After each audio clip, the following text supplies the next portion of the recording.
Whoa, Jeff. No coughing when we're out in public. Folks here in Manchester, Vermont are starting to stare, man. Sorry, I swear I only took a sip of water and it went down the wrong pipe. Well, it's funny. You can't cough or sneeze in public anymore. Right. Everyone freaks out because, well, COVID. No, I totally get it. I didn't mean to cough.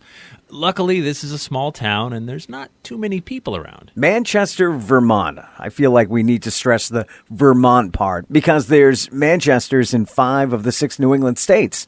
Which one doesn't have a Manchester? Rhode Island. Oh. Rhode Island is the only New England state without a Manchester. Okay, got it. Anyway, Manchester, Vermont looks like a New England postcard. It does. Here on the main street of Manchester, you've got the white steepled church, well-maintained colonial houses, historic homes, town hall. I mean, it's right out of a movie. It is very pretty. But you know, a town this pretty does have its secrets. Ooh, what have you heard? Well, there's a haunt or two in Manchester, but we'll save those for another trip. So get your garlic and wooden stakes out, Ray, because today we're searching for the demon vampire of Manchester.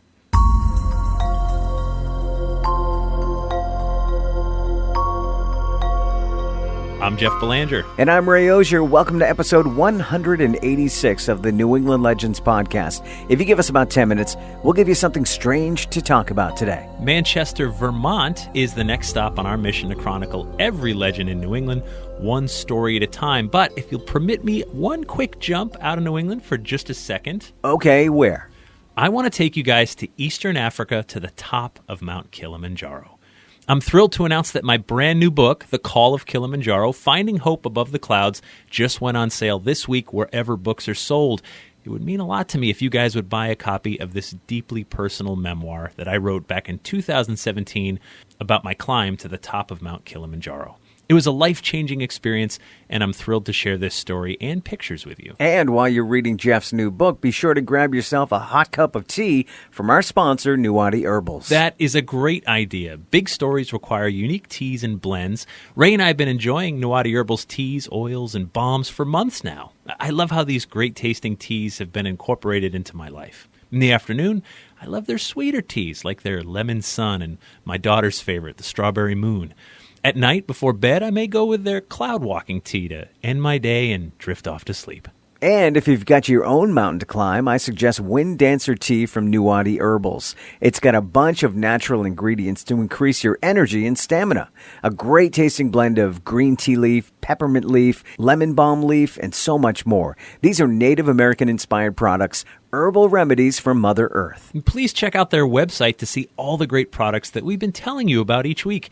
And you legendary listeners get 20% off your order when you use the promo code LEGENDS20 at checkout. Visit NuwadiHerbals.com. That's Nuwati Herbals with an S.com. Okay, Jeff, so we're looking for a vampire in Manchester, Vermont. A demon vampire, Ray. Yeah. Yeah, right. A demon vampire. Right. Now, this is not going to be the first vampire we've chased in New England. No, those legendary listeners who've been with us a while may remember we found 2 different vampires in Rhode Island, one in Connecticut, and this will make our second in Vermont. That's right. Way back in episode 8, we explored the story of a vampire in Woodstock, Vermont, which is only about 40 miles northeast of us as the crow flies. It's an epidemic for sure. What we know about Manchester's demon vampire, we found in Judge John S. Pettibone's A History of the Town of Manchester, Vermont, that he published in the 1860s. It covers stories from the town's history from its earliest European charter in 1761 through the Revolutionary War and all the way up to the mid-1800s. Now, we've seen many old books like these written about various towns we've explored. Sure. It seems like almost every town has a local history book like this. I love how they're filled with a ton of mundane information, like who bought which parcel of land, how many cows a farmer has, how many mills are in town, things like that. And then these books also have stories of witches and vampires. And that's where we come in, right? Yes. I mean, to weed out all the boring stuff and find those nuggets. Okay, to meet the demon vampire of Manchester, Vermont, we're going to head back to 1789 and set this up.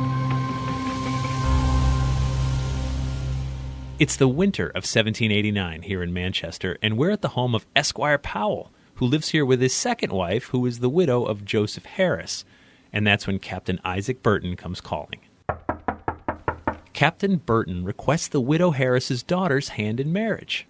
Esquire Powell consents, and Rachel Harris and Captain Burton are soon married. Folks in town describe Rachel Harris as a fine, healthy, and beautiful girl. The couple seem mostly happy, but then Rachel suddenly gets ill just a few months after they get married. There's hope it's just a cold, or at worst, the flu. But as weeks go by, the cough just isn't going away. It becomes clear this is consumption, the wasting disease. As the fall of 1789 turns to winter and then a new year, Rachel's health is getting worse and worse. Rachel succumbs to consumption February 1st, 1790. She's buried in the cemetery in the center of town. Time goes on as it does, and by the following winter, Isaac Burton is looking to fill the empty void left by his wife, Rachel. So he goes fishing back in a familiar pond. What do you mean? Esquire Powell has a daughter named Hulda by his first wife, so Captain Burton comes calling at the Powell house once again. And this time requests Hulda Powell's hand in marriage. Esquire Powell shrugs, gives the okay, and soon Hulda and Isaac are married. I guess he's sort of keeping it in the family. Yeah. So folks in town point out that Hulda Powell is a healthy, good-looking girl, but they'll tell you she's not as beautiful as his first wife. Still, I guess she'll do for the folks in Manchester. The couple have only been married a year when Hulda feels that little tickle in her throat. Oh, no. Yeah, wait now. Maybe it's just a cold. Or maybe it's the flu. But as weeks go by with no letting up in her cough, and with Hulda looking more frail by the day... Yep. Hulda also has consumption, and it's not looking good. Hulda is wasting away. Folks in the Powell family and the Burton family, as well as some close friends, start to whisper. Pretty soon, they're convinced that Hulda is the victim of a vampire. And clearly, that vampire must be Rachel Harris, Captain Burton's first wife. Locals have heard about how to deal with vampires before. The vital organs of the vampire must be consumed by the victim. It's the only way to break the spell. Now, at first, Captain Burton thinks the idea is preposterous. Come on, who could believe such a thing in this enlightened age? But as Hulda gets worse and Isaac is faced with the prospect of burying his second wife, he becomes desperate. And desperate times call for desperate measures. Not only that, once Isaac makes up his mind that his first wife, Rachel, must indeed be a vampire who is attacking poor Hulda, he gets mad. And that anger spreads to other family members. They're working themselves up into a frenzy over this until it becomes clear there's a monster in town. Her name is Rachel Harris, and this vampire must be dealt with. It's a cold February day in 1793 when a dark decision is made. With shovels in hand, members of the Powell and Burton family make their way to the boneyard, where they start to dig through the snow first and then through the frozen ground.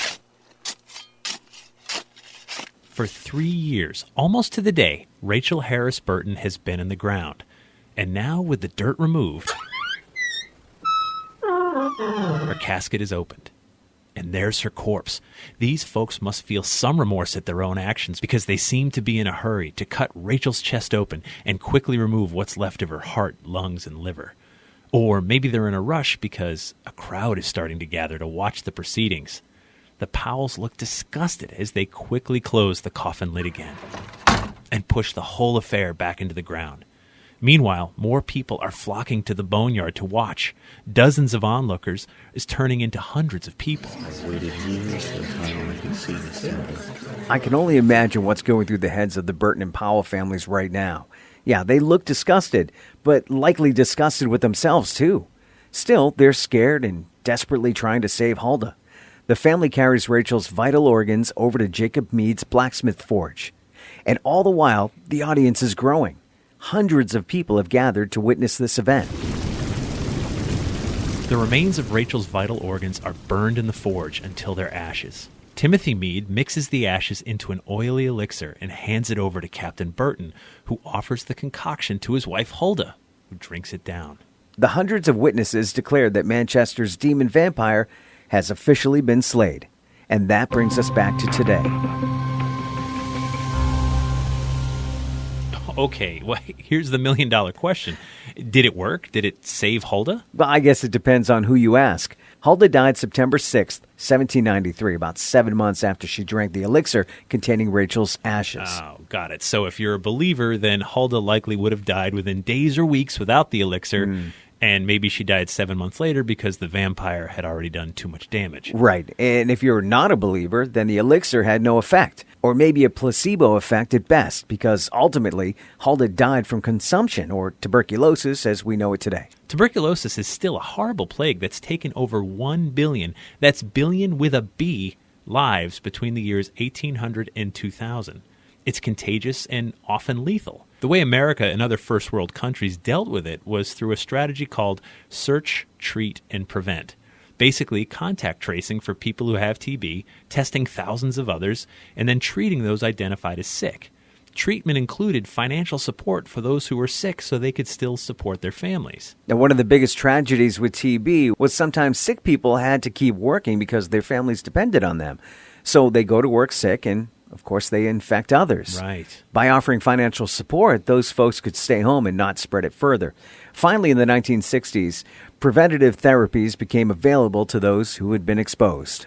It took a real group effort and years of dedication to beat TB in the United States. And the toll was heavy. We know when there's a virus, people get scared. They do. In the absence of clear answers, they'll resort to acts that seem irrational in hindsight. The crazy thing is, the cure of eating the ashes of an alleged vampire, well, it's worked before. Someone tried it, ate the ashes, and they got better. You could speculate that this person was going to get better anyway because some people did, but the remedy only has to work once or twice for the legend to spread. And for people to keep trying it. Because sometimes when dealing with a monster, the only remedy is a miracle.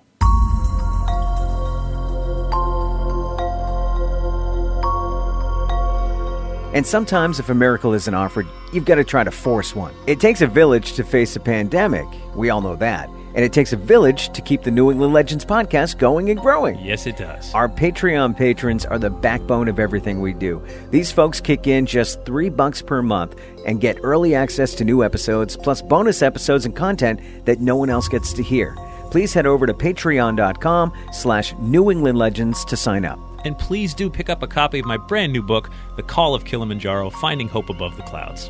I appreciate your support. We'd like to thank our sponsor, Nuwadi Herbals, and our theme music is by John Judd. Until next time, remember, the bizarre is closer than you think.